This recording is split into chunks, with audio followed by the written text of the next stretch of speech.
Alors c'est un spectacle qui en fait, on peut dire, a trois composantes ou trois aspects.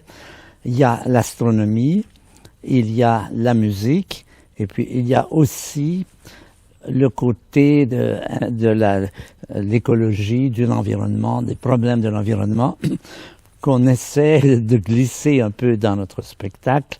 L'idée, c'est qu'il y a beaucoup de gens qui aiment la musique mais qui ne connaissent pas l'astronomie, beaucoup de gens qui aiment l'astronomie et qui ne connaissent pas la musique, et puis au-delà de tout ça, il y a cette question de mobiliser les gens sur le plan de l'environnement. Alors c'est un bel événement parce que les gens qui viennent peuvent s'initier soit à l'un soit à l'autre, et puis on rappelle en fond de scène toute l'histoire qui nous a amenés à ces problèmes d'écologie dans lesquels nous sommes et qui viennent de recevoir un impact important ici à Paris autour de la COP 21. Donc c'est un peu aussi une célébration de cet événement qui, même s'il n'est pas tout ce que nous aurions espéré, reste quand même, je pense, une addition importante. Alors la nature, l'analogie avec la nature et la musique, on la voit dans le cadre de ce spectacle autour du thème de la créativité.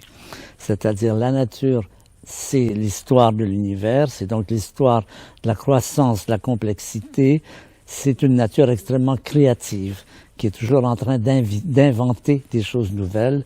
Et on fait l'analogie entre le musicien qui prend des notes et qui en fait des œuvres de Schubert ou de Beethoven, c'est-à-dire quelque chose de beaucoup plus complexe, de beaucoup plus embelli, et l'art de l'artiste lui-même qui crée effectivement des musiques comme celle-là.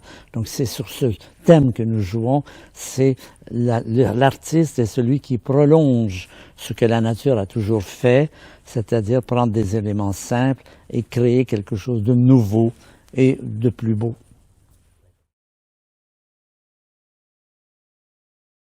Alors, l'avenir de notre planète, il est évidemment en jeu. Pas la planète, l'humanité. C'est le sort de l'humanité. La planète va continuer à tourner autour du Soleil, la vie va continuer sur la planète.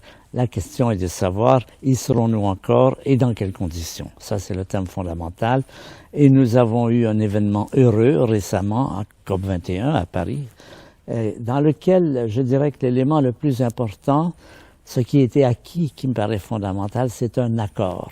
C'est un accord de 195 pays, je pense, je ne me souviens pas du nombre exact, qui sont d'accord pour reconnaître qu'il y a un problème grave et qu'il faut s'investir et qu'il faut s'investir sérieusement. Ça, c'est nouveau. Ça n'était pas le cas jusqu'à récemment. Les États-Unis et la Chine ne s'étaient jamais impliqués. Copenhague, il y a quelques années, ça s'est terminé par une débandade totale. Là, cette année, il y a eu ce gain important. Tout le monde est d'accord pour se mettre à l'œuvre. Alors, ceci dit, qu'est-ce que ça va donner? C'est autre chose.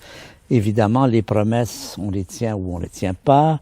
Les techniques pour résoudre les problèmes, la plupart sont encore à découvrir. Il n'y a pas vraiment de solution facile aujourd'hui pour réduire l'émission de gaz carbonique. Mais le fait de s'y mettre, les êtres humains, quand ils s'y mettent, ils peuvent être géniaux, ils peuvent faire des choses fantastiques, on l'a vu à plusieurs reprises. Donc là, le fait qu'il y ait eu cette idée, on se met ensemble pour essayer de le résoudre, plus le génie humain, me rend plutôt optimiste, modérément, et ça dépend des jours aussi.